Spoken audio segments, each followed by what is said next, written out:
Saat itu, Laras tahu, ini adalah Parti tanpa keraguan. Aura kekuasaan yang menyelimuti ruangan itu, hawa gelap yang memancar, dan cara bicara yang mengintimidasi, semuanya sejalan dengan deskripsi para pengawas. Parti orang Indonesia, dan ia bukan sekadar investor. Ia adalah pemilik seluruh jaringan.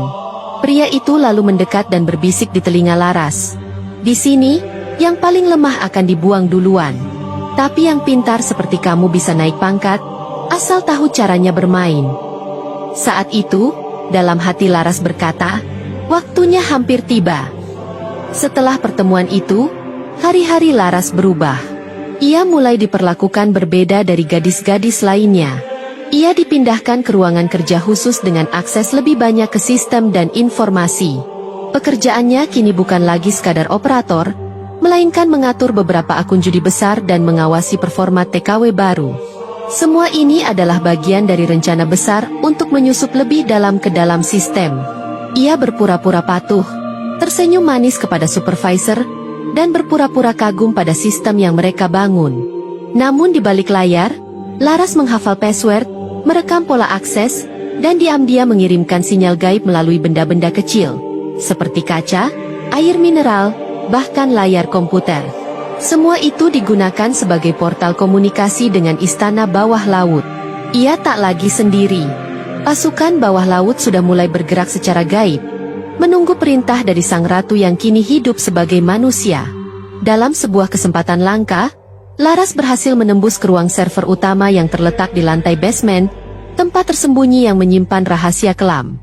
Di antara puluhan server, ia menemukan sesuatu yang mengejutkan. 3 di antaranya menyimpan rekaman video pengawasan.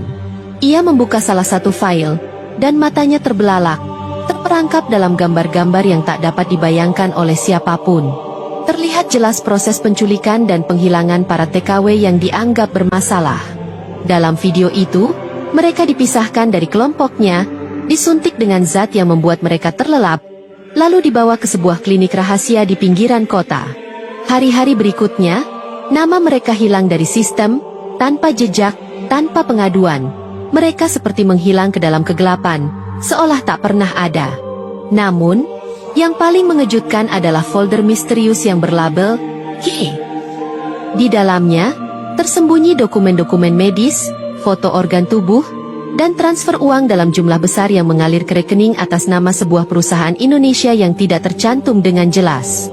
Disinilah Laras sadar, sindikat ini tidak hanya memperjualbelikan tenaga manusia, tetapi juga tubuh manusia itu sendiri.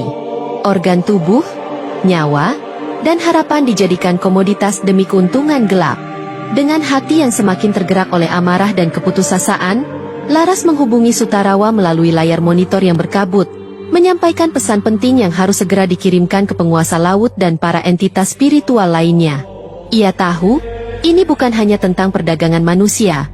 Ini adalah perusakan keseimbangan alam, sebuah pengkhianatan terhadap nilai-nilai suci yang mengatur alam semesta. Mereka mempermainkan jiwa, menciptakan sistem dosa yang terus berulang, katanya dengan suara lirih, penuh keteguhan. Dari berbagai penjuru tanah Jawa, Sumatera, hingga Kalimantan, makhluk-makhluk